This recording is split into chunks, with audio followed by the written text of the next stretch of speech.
우리가 믿음으로 살아가면 우리가 바라는 일들이 다 형통해지는가?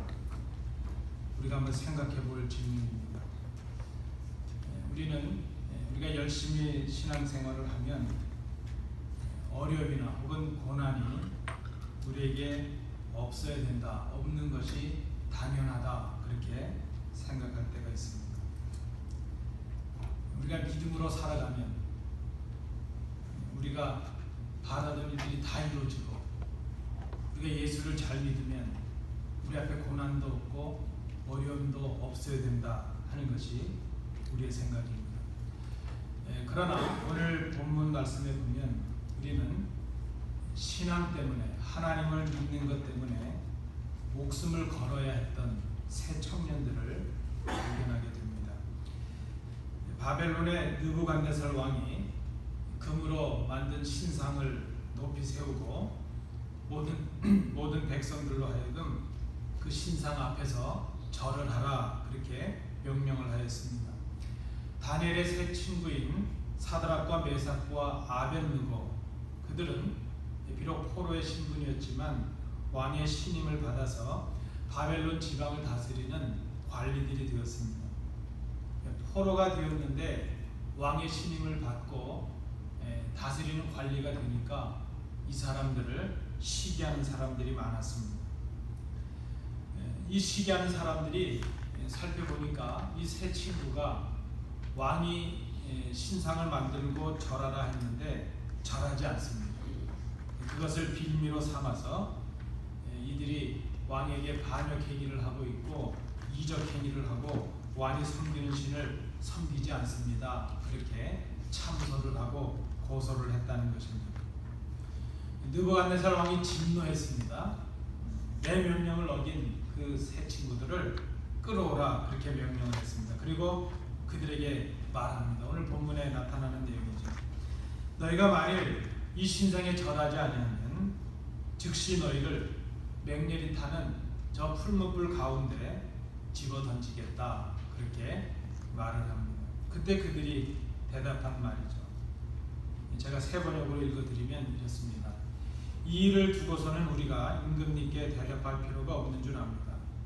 불 속에 던져져도 임금님, 우리를 지키신 우리 하나님이 우리를 활활 타는 화덕 속에서 구해주시고 임금님의 손에서도 구해주실 것입니다. 비록 그렇게 되지 않더라도 우리는 임금님의 신들은 섬기지도 않고 또 임금님이 세우신 금신상에게 절을 하지도 않을 것입니다, 그렇게 대답을 합니다. 오늘 우리는 이 사드락과 메삭, 아벳느고, 이 세 사람의 행동과 그 대답을 통해서 참 믿음이 무엇인가, 또 우리의 믿음을 한번 돌아보는 그런 시간을 갖고자 합니다. 첫 번째 우리가 생각하고자 하는 것은 이것입니다. 하나님의 은혜를 확인해도 세상은 변화하지 않을 수 있다는 거죠.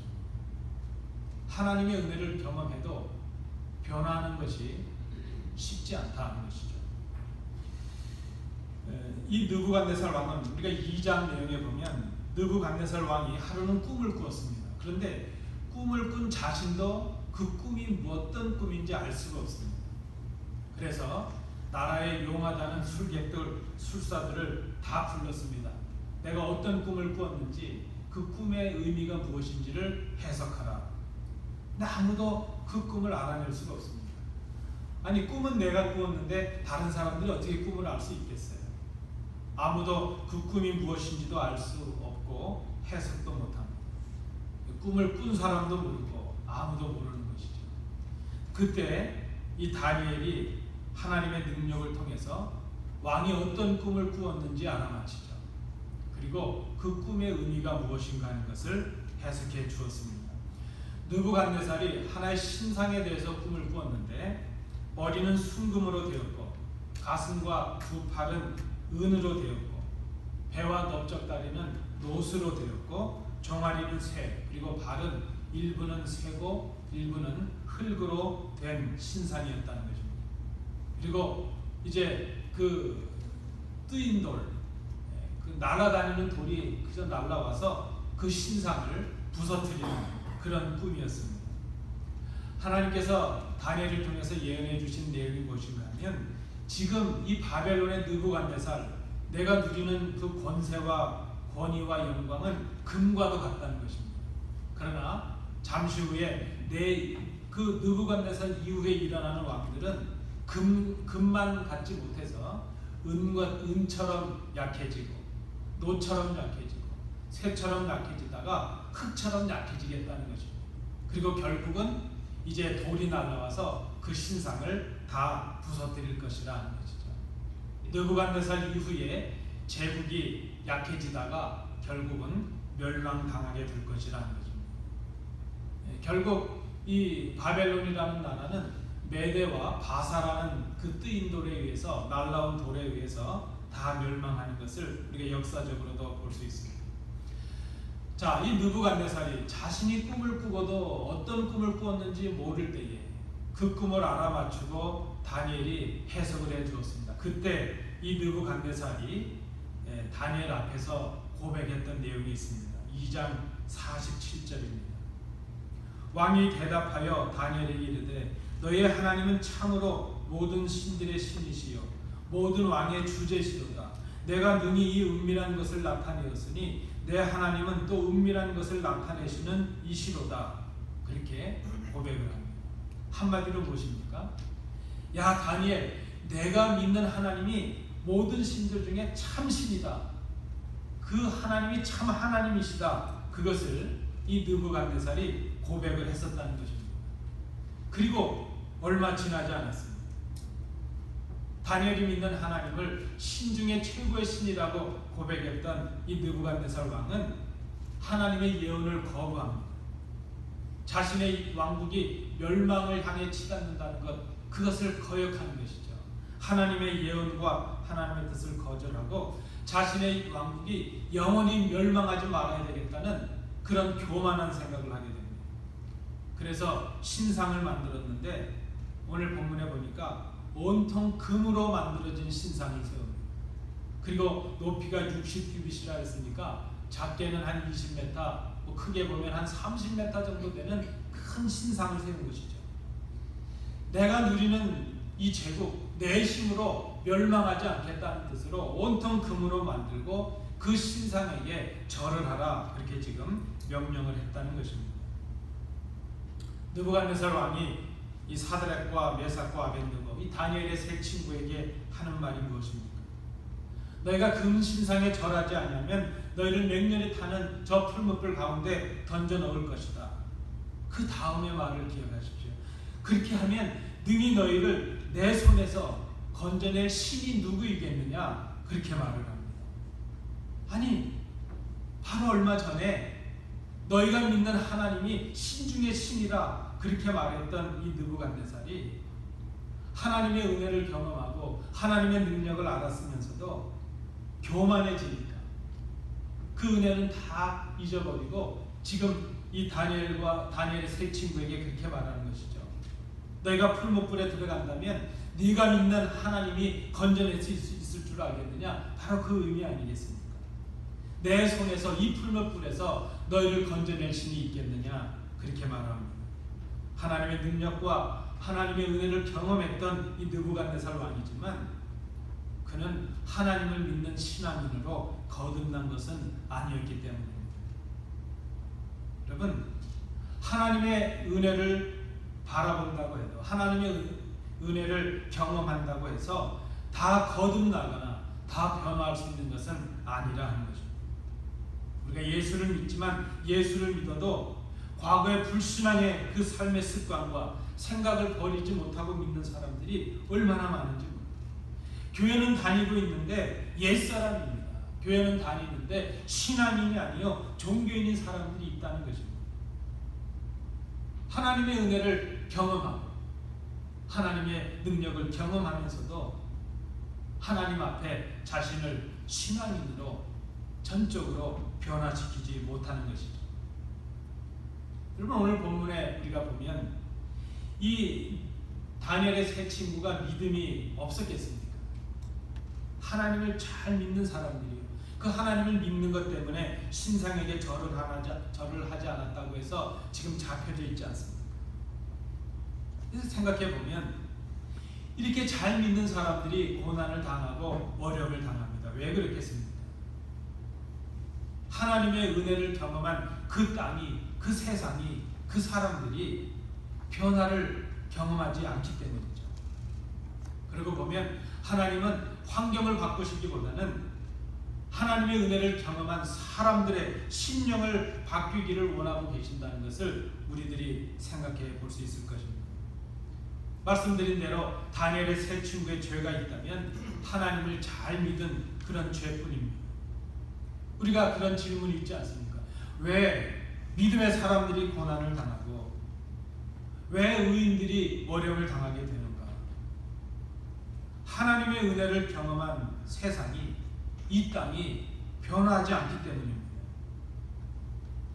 여러분, 우리가 예수님 잘 믿어도 우리의 환경이 그렇게 쉽게 바뀌지 않습니다. 우리가 하나님의 은혜를 경험하고 결단해도 여전히 우리의 대적들은 있고 우리의 어려운 환경은 그렇게 쉽게 바뀌지 않는다는 것입니다. 하나님의 은혜를 경험한 사람들이 하나님의 은혜로 거듭나는 사람들이 된다는 것, 하나님의 사람으로 거듭난다는 것 쉽지 않기 때문입니다. 우리 주님을 따라다니던 많은 사람들이 있었습니다. 얼마나 많은 사람들이 주님의 말씀을 들었습니까? 얼마나 많은 사람들이 신비를 경험했습니까? 이적을 경험하였습니까? 얼마나 많은 사람들이 그 능력의 말씀을 통하여 얼마나 많은 사람들이 감격을 했습니까? 그러나 정작 그 예수를 구주로 고백하고 주님을 믿은 사람들은 소수뿐이었다는 것입니다. 자기들이 불편해지고 어려움을 당하게 되고 예수님이 십자가에 못 박히시겠다는 그 순간이 되니까 모든 사람들이 오히려 주님을 욕하고 거절하고 오히려 십자가에 못 박으라고 외치는 폭도들로 변하는 것을 봅니다. 왜 믿음의 사람들이 고난을 당하는가? 하나님의 은혜를 경험한 이 땅이 하나님의 사람답게, 하나님의 은혜답게 변화하지 않기 때문입니다. 그러나 여러분, 우리가 낙심하지 말아야 됩니다.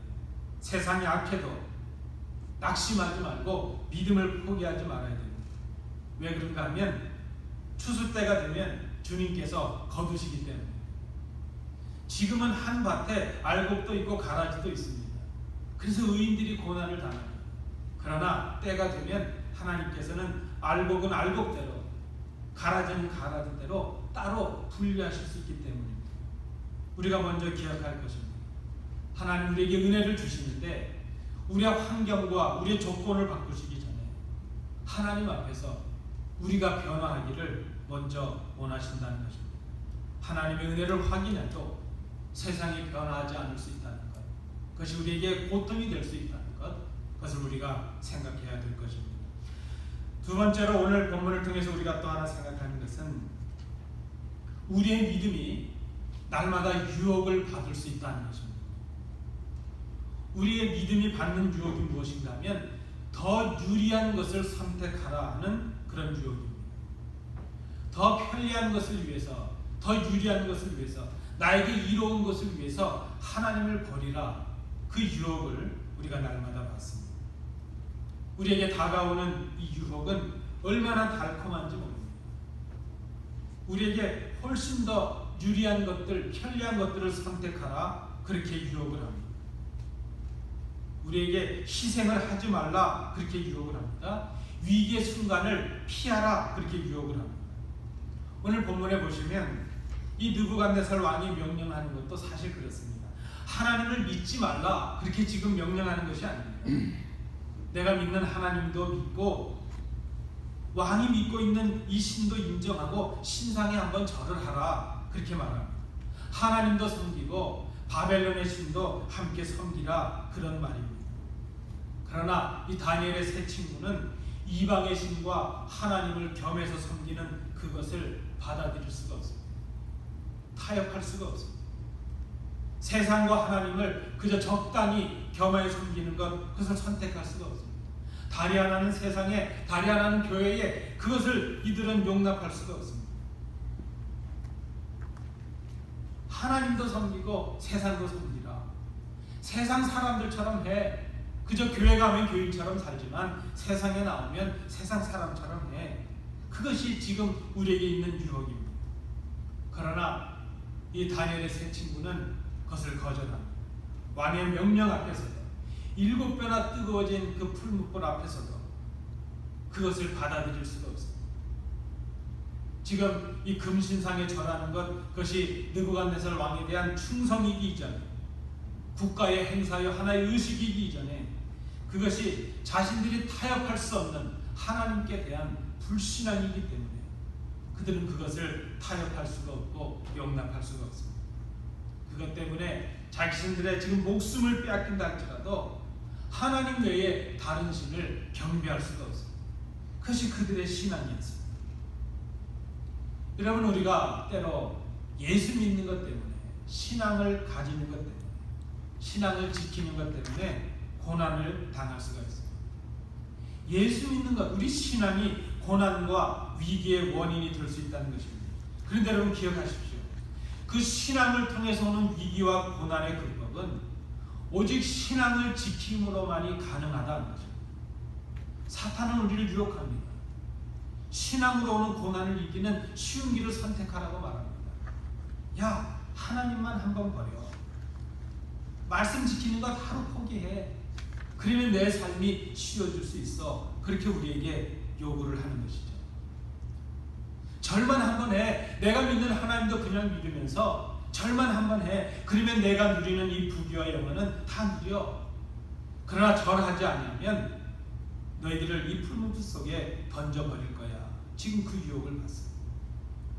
절을 하라는 왕의 명령을 거절한 그들의 대답을 이 느부갓네살 왕이 들었습니다. 진노합니다. 자기 아랫사람들에게 시켜서 풀무불을 7배나 뜨겁게 하라 말합니다. 여러분, 7배 뜨겁게 했다는 이 의미가 무엇이겠습니까? 이 7은 성경에 나타나는 완전수 아닙니까? 여기 7배를 뜨겁게 했다는 말은 더 이상 더 뜨겁게 할 수 없을 정도의 최고의 뜨거운 불을 만들었다는 의미죠. 그리고 그 불에 이 세 친구를 결박해서 불 속에 던지라 그렇게 명합니다. 성경에 보니까 그 불이 얼마나 뜨겁고 맹렬했든지 그 세 친구를 붙들어서 그 불 속에 던지려는 그 잡고 가던 사람들이 오히려 불에 타 죽을 정도로 그렇게 불이 뜨거웠다는 것이죠. 근데 여러분, 우리가 오늘 이 장면에서 한 가지 의문이 남습니다.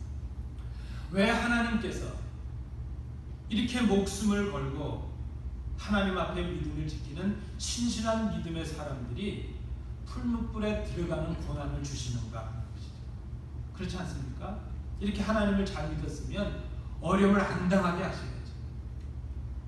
이렇게 하나님을 잘 믿었으면 풀무불에 빠지는 일이 없게 해야지.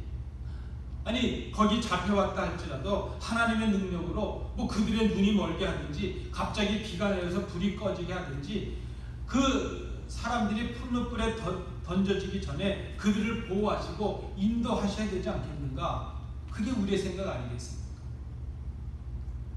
아니, 하나님 잘 믿는데도 이렇게 고난을 당하고 어려움을 당한다면 정말 하나님이 살아계신다면 이럴 수 있겠는가? 그것이 우리의 생각 아니겠습니까? 그런데 하나님께서는 그들이 억울하게 형벌을 받아서 불 속에 들어가게 하십니다. 그리고 불 속에 들어가기 전에 그들을 보호하시는 것이 아니라 불 속에 들어간 후에 하나님의 사자를 통해서 그들을 보호해 주십니다.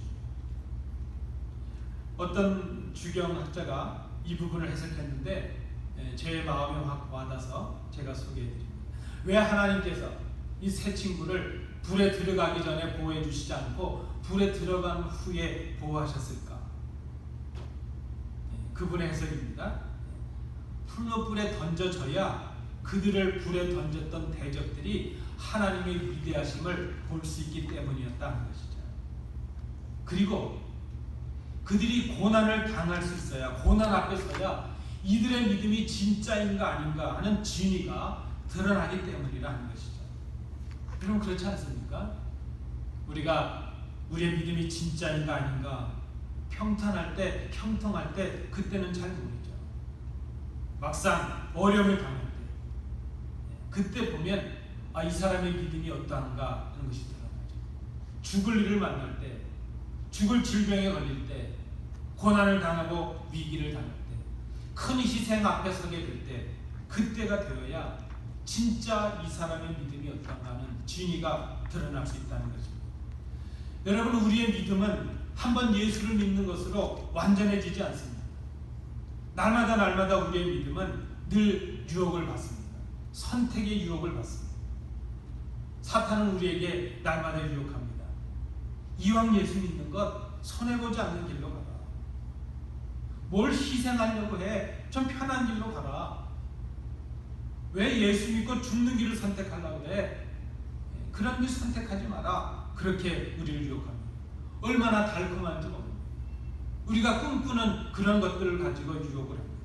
그런데 여러분, 그 달콤함을 취하기 위하여, 그것을 선택하기 위해서 하나님을 버리라, 그렇게 유혹을 합니다. 세상에서는 세상 사람처럼, 교회에서는 교인처럼 살아가라. 그래도 괜찮아. 그것을 위해서 하나님의 말씀을 한 번만 버리라, 그렇게 유혹을 합니다. 하나님 믿는 것 오늘만 좀 포기해봐. 지금만 좀 포기해봐. 한 번만 포기하면 다 줄게. 그렇게 우리를 유혹한다는 거죠. 그래서 우리는 날마다 우리의 믿음은 선택의 기로에 서 있습니다. 그런데 여러분, 우리가 달콤하고 편한 것을 선택하면 우리도 모르게 하나님을 버리는 결과가 될 것입니다. 오늘 이 믿음의 세 친구들을 보니까 죽음 앞에 섰지만 그들은 하나님을 포기하지 않았습니다. 여러분 잘 아시는 서머나의 폴리갑이라는 감독이 있었습니다. 그가 하나님을 섬기는 것 때문에 잡혀서 이제 나무 장작 더미에 올라가서 잡혀져 있습니다. 그를 아끼는 많은 사람들이 그에게 말합니다. 지금 입으로 내가 하나님을 섬기지 않겠다 말 한마디만 하면 살려주겠다, 그렇게 말합니다. 근데 그 폴리갑의 말입니다. 내가 평생을 살아오는 동안 하나님의 한 번도 나를 배반하신 적이 없고, 하나님의 사랑을 저버리신 적이 없고, 하나님의 은혜가 나를 떠난 적이 없는데 내가 어찌 그 하나님의 은혜 앞에서 이 한순간의 삶을 위해서 내가 하나님을 거역할 수 있겠는가. 그는 전설에 가면 산채로 그 불구덩이에서 타 죽는 그런 순교를 했다고 합니다. 여러분, 하나님께서 우리에게 베푸신 그 사랑과 그 은혜에 감격해서 우리가 하나님을 포기하지 않는 것, 그 신앙이 바로 하나님께서 인정하시는 믿음이라 말할 수 있겠습니다. 날마다 우리의 믿음이 유혹 앞에 있습니다. 하나님을 선택할 것인지, 달콤한 길로 나아갈 것인지. 오늘 이 본문에 나타나는 세 친구는 죽음 앞에서도 하나님을 저버리지 않는 믿음의 참 모습을 우리에게 보여주고 있습니다. 마지막 세 번째, 오늘 말씀을 통해서 또 한 가지 생각하는 것은, 믿음은 보장이나 보상을 당연한 것으로 생각하지 않는다는 것입니다. 믿음은 어떤 보상을 염두에 두고 하는 것이 아니라는 것입니다. 이 사드락과 메삭과 아벳느고가 맹렬한 그 풀무불 앞에서도 자기의 목숨을 걸고 하나님을 향한 신앙을 선택하였습니다. 그들은 목숨을 걸었습니다. 여러분, 혹시 우리가 생각해 볼 때 이 사람들이, 우리는 지금 이 본문의 결말을 알고 있으니까 이들이 목숨을 걸고 하나님을 선택했는데 하나님께서 풀무불 속에 천사를 보내셔서 머리털 하나라도 그을지도 않게 해주셨다, 하나님이 살려주셨다는 그 결과를 우리가 알고 있습니다. 그런데 이 사람들의 입장에서 서서 우리가 생각해 본다면, 왕의 명령을 거절하고 풀무불에 던져지던 이 사람들이 우리가 지금 이런 선택을 하면 하나님께서 우리를 살려주실 거라는 것을 생각했을까 하는 것이죠. 우리가 이런 목숨을 거는 이런 믿음을, 하나님 앞에 신의를 지키는 이 믿음을 가지고 풀무불에 던져지면 하나님께서 우리를 구원해 주신 것이 당연하다, 그렇게 생각하고 불구덩이 속으로 들어갔을까? 여러분, 이 땅에 얼마나 많은 순교자들이 있었습니까? 특별히 우리나라에 복음을 전했던 그 많은 순교자들, 그 젊은이들, 중국에 들어와서 여러 날을 몇 년 동안 머물면서 이제 성경, 특별히 신약 성경 중에 일부를 번역해서 그것을 한국어 성경으로 만들어서 그것을 품에 지니고 들어오다가 대동강을 넘지도 못하고 잡혀서 죽임을 당하면서 그 품에 있었던 성경을 뿌려서 그것들이 복음의 씨앗이 되게 했던 그 많은 젊은이들, 여러분, 그분들이 믿음이 없어서 죽었겠습니까? 얼마나 많은 사람들이 믿음을 지키다가 그냥 죽어갔는지 모릅니다. 얼마나 많은 순교자들이 이 땅과 복음의 역사에 씨앗으로 뿌려졌는지 모릅니다. 오늘 본문에 나타난 이 사람들이 우리가 이런 믿음을 지키면 하나님께서 당연히 우리를 건져주셔야지 그렇게 생각했을까? 그들이 그렇게 맹렬한 불 가운데 들어가면서 물론 하나님께서 우리를 살리실 수 있는 능력이 있다는 것은 믿었겠지만, 하나님이 원하시면 우리가 살아날 수 있을 것이지만, 반드시 하나님께서 우리가 이런 믿음을 가졌으니까 우리를 살려주셔야 된다고 그렇게 생각했을까? 아마 그들은 자신들이 살아나는 것이 당연하다 그렇게 생각하지는 않았을 것입니다. 그들은 하나님 앞에 신의를 가지고 믿음을 가지고 그냥 죽음의 길을 선택한 것뿐입니다. 그들이 대답을 합니다. 이 일을 두고서는 우리가 임금님께 대답할 필요가 없는 줄 압니다.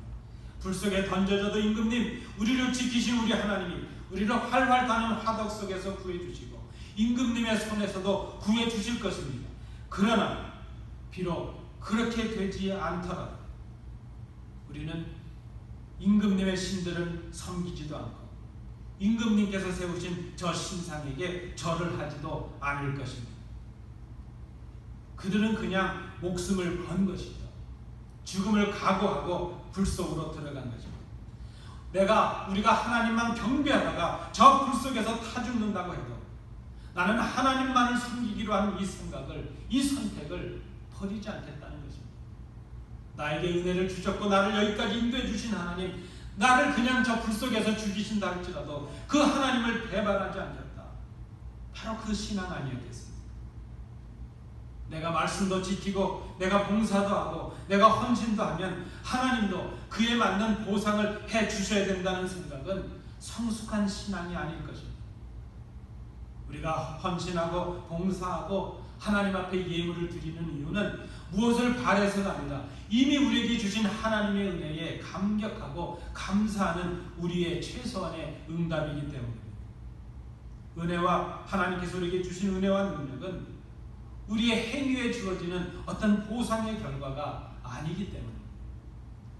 아브라함이 모리아산에서 이삭을 제물로 바칩니다. 어떻게 얻은 아들입니까? 100세 얻은 아들입니다. 그리고 하나님의 언약의 씨로 복의 근원이 되게 하시겠다고 약속으로 주신 아들입니다. 저는 개인적으로 그 생각을 해봅니다. 이 말씀을 묵상하다 그 생각이 들어요. 아브라함이 그 아들을 모리아산에서 바꾸기 그 전날 아브라함의 심정이 어땠을까? 아마 아브라함은 한잠도 못 잤을 것 같아요. 여러분 나중에 성경을 보십시오. 모리아산으로 이 아브라함이 아들 이삭을 데리고 갈 때에 그 성경에 보면 이튿날 일찍이라고 되어 있어요. 일찍. 그저 잡생각이 들기 전에, 이런저런 생각이 들기 전에 하나님의 말씀에 순종하는 그 모습을 봅니다. 여러분 한번 생각해 보십시오. 아브라함이 이삭을 제물로 바칠 때 우리는 성경을 통해서 알고 있죠. 하나님께서 그 양을 구해서 이 이삭을 구해주셨다는 결과를 알고 있지만, 아브라함이 이삭을 하나님 앞에 제물로 바치게 될 때에 내가 이렇게 모양을 하면, 이렇게 제스처를 하면 하나님께서 나를 보시고 양을 예비하셨다가 이삭을 살려주실 것이라, 그것을 생각하고 그렇게 했겠는가 하는 것이죠. 내가 내 아들보다도 100세 낳은 아들보다도 하나님을 더 사랑하고 있다는 이 행동을 보여주면 하나님도 당연히 내 아들 이삭을 살려주셔야 돼, 그렇게 그것이 당연한 것이다, 그렇게 생각하고 아브라함이 그 일을 했을까 하는 것이죠. 아니었을 것입니다. 그저 하나님을 사랑하는, 아들보다 하나님을 더 사랑하는 그 마음 하나로 하나님의 명령에 순종한다는 그 하나, 그저 아들을 죽이겠다는, 아들을 하나님 앞에 제물로 드린다는 그것 하나였겠죠. 내가 이렇게 하니까 하나님이 이렇게 보상을 해 주셔야 돼요. 그런 얄팍한 생각은 그에게 없었을 것입니다. 여러분, 사자굴에 떨어지던 다니엘을 생각해 보십시오. 다니엘 6장에 보니까 이 다니엘도 하나님 앞에 기도하는 그 죄를 범하지 않기 위해서 왕의 명령을 알면서도 하루에 3번 예루살렘 성전을 향하여 창문을 바라보며 기도합니다. 시기하는 자들이 다니엘을 고소해서 또 잡히게 되었습니다. 그래도 이 다니엘이 고백을 합니다. 그럼에도 불구하고 내가 하나님을 향하여 기도하는 것, 그것을 쉬는 죄를 범할 수가 없습니다. 다니엘이 사자굴에 던져지게 되었습니다. 사자굴에 던져지던 이 다니엘도 내가 이 정도로 신앙을 지키고 이 정도로 하나님 앞에 신의를 지키면 내가 사자굴에 떨어져도 하나님이 사자들의 입을 막으셔서 나를 보호해 주시겠지, 그렇게 하셔야 당연해, 그 생각을 하고 사자굴에 뛰어들었겠습니다. 사자굴에 떨어지던 다니엘은 아마 그렇게 생각했을 것 같아요. 하나님, 이제 제가 죽겠습니다. 내가 죽지만 하나님을 향한 내 믿음을 포기할 수가 없습니다. 오늘 본문에 나타나는 이 세 친구도 그렇지 않겠습니까? 아브라함도 그렇지 않습니다. 100세 얻은 천금 같은 아들이지만 하나님의 명령에 아들을 기꺼이 하나님께 드리는 것이죠. 그 이후에 어떤 보상을 생각한 것이 아니라는 거죠. 사드락과 메삭과 아벳느고도, 다니엘도 그냥 하나님 앞에 신앙을 지키기 위해서 죽음을 각오하고 뛰어드는 것이죠. 하나님을 신뢰하고 자신을 맡긴 것이었습니다. 죽음도 막을 수 없는 믿음이었다는 것입니다. 여러분, 우리가 믿음으로 하나님을 신뢰하면 이런저런 우리가 원하는 보상들이 보장되어야 된다. 그것은 잘못된 믿음이요, 성숙하지 못한 믿음이라 말할 수 있습니다. 우리에게 선물을 주시든지 안 주시든지 그것은 철저하게 하나님의 주권 속에 있기 때문에, 살리시든지 죽이시든지 그것은 하나님의 손에 달려 있습니다. 우리에게 형통함을 주시는 것 그 자체가 하나님의 선물입니다. 그것 자체가 하나님의 은혜입니다. 우리의 봉사가, 우리의 수고가, 우리의 헌금이, 우리의 기도, 내 모든 이 하나님을 향한 선신이 당연히 하나님이 응답하시고 보상하셔야 되는 그런 행위라고 생각한다면 그 믿음이 얼마나 천박한 믿음인가 생각해요. 믿음의 사람은 죽음의 위기 앞에서도 혹은 고난 앞에서, 희생 앞에서 우리 자신을 던져야 되는 그런 순간에 떨어질 때가 있습니다. 우리가 그 순간에 우리를 희생하고 죽음에 우리를 맡김으로 그냥 희생할 수도 있고 그냥 죽음을 경험할 수도 있고 그냥 고난을 당할 수도 있을 것입니다. 그 순간에 하나님께서 우리에게 보시는 것은 그 절제절명의 고난의 순간에, 죽음의 그 위기 앞에서 하나님을 신뢰하고 있는가 아닌가, 하나님을 향한 마음에 변화가 있는가 없는가, 그것을 하나님께서 우리를 보신다는 것입니다. 여러분, 우리의 믿음을 언제 판단해 볼 수 있겠습니까? 진짜 믿음인가 가짜 믿음인가 언제 알 수 있겠습니까? 어려움을 당해야 알 수 있죠.